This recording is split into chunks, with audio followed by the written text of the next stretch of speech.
Hey guys, it's FifaRalle here and welcome to episode 27 of Let's FIFA 16. And in the last episode we built a new squad. But you know me, I like to have two squads to go around. So we have like a main squad and then we have a substitution squad. And now we're starting to have that many coins that both our squads are starting to look pretty strong. So the other squad we built in yesterday's episode I think was a really good, well-rounded squad. And I went out and spent around 13,000 coins to build another squad around Griezmann and Jackson Martinez. So in the net I went with Brazilian goalkeeper in Alves, and then we got Juan Jesus as our first centre back. Very fast, good defensive and physical stats. Cost us a little bit, but for the price, it looks to be a pretty good centre back. On the right back, we got Montoya, a player we used before, and he did the job well for us. So I felt let's go back to him. He's pretty cheap, and then of course he got that strong link to Juan Jesus. And then we do have Gabriel.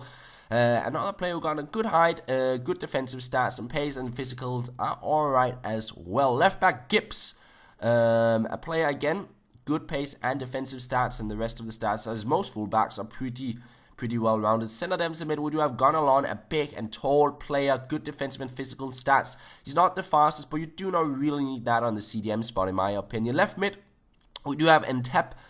Very fast, 4-star skills, 4-star weak foot, and decent dribbling. And then we went for 5-star skill, something we haven't had in a squad for a while.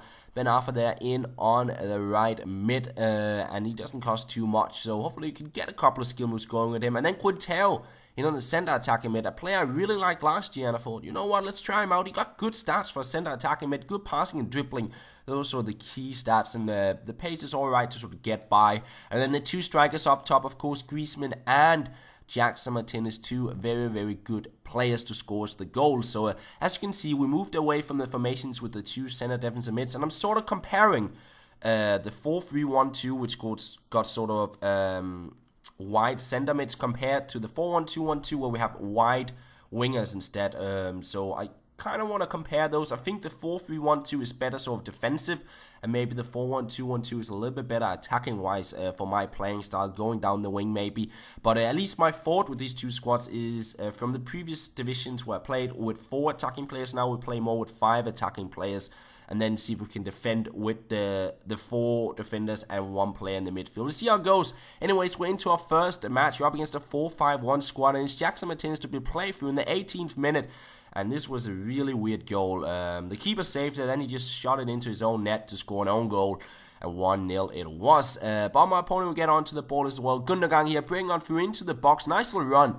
But we do get a little tackle in before we can get a proper shot in. And he was actually in the driving seat after I scored my first goal. Creating chances here. Some good runs into my box, but he just couldn't put the ball into the back of the net. I think we've all been in those situations, and it's just frustrating where you feel like you should have had a goal.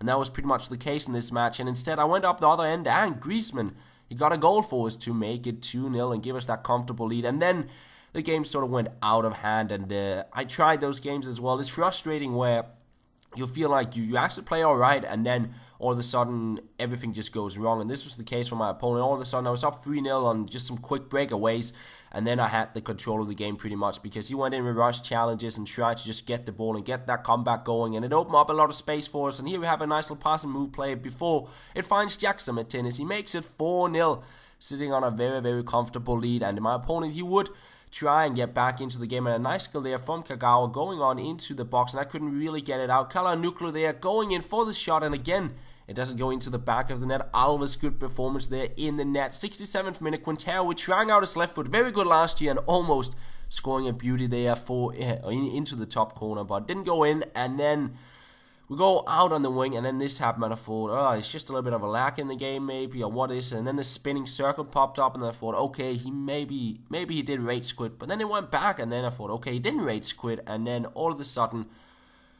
it just kicked me out, and it was so frustrating, because we do get a loss for that. We get back onto the Ultimate Team service, and we get a loss in our division. We do get a loss in our record, which I felt like we had a pretty good record going. I get a disconnect loss, of course, a little bit frustrating. Also to our division run, getting a loss that early is not the best of stuff, because you can only afford to lose 3 games in this division. So losing 1 already in your second game is not exactly the best. At least if we want to get the title. We can lose 4 games if we do want to get just the promotion, but of course we're going for the title. So I decided to jump into another game with the squad, hoping that we actually get 3 points in our division progress with the newly built team. We come up against a BPL squad there. He gets the first chance, and it was not exactly the best of shots, but it was a chance, and it sort of saw me trying to get back into the game and answer back, and I got a goal with Griezmann scoring yet again for me, and we up 1-0, and then it was sort of a standstill until the 44th minute. It's Martinez on the ball, breaking on through into the box, and look at that shot. He just hits it in off the post, makes it 2-0, and the 45th minute was apparently a good minute for me, because we scored the goal with Jackson Martinez, and then we found him yet again pretty much straight after. He stops up, he goes on through into the box, past several players, but could not put the ball into the back of the net. 70th minute, it is Ben Arfa on the ball, using some of his skill moves here, trying out a shot, but why did he not shoot on his left foot? I do not know, and my opponent, he would get a chance here, pretty big one. Petro there, taking the shot, but just wide off the post, and he picked actually up a corner, hit my player, but a good save from Alves there to deny him the goal. And instead, 85th minute, Quintero not with that much stamina left, but we can sort of get a lucky through ball on through to Jackson Martinez here. We try for the chip, it falls to Griezmann, he goes for the header, but it's easily blocked away, and that was pretty much all for that game. But we do win it. We do get those 3 points, but it was a game where my opponent also could have gotten goals. However, we do get the 3 points. We're sitting on 6 points from 3 games, which is alright. And that is going to be where we end off this episode, guys. I hope you did enjoy it, and that should pretty much be all. Whether or not we'll have the new series out tomorrow, I'm not too sure, because there's a lot of stuff to edit, so maybe it'll be a couple of days. We'll see. Anyways, I want to say thank you very much for watching. Hope you enjoyed the episode, and that is pretty much all. I'll talk to you later.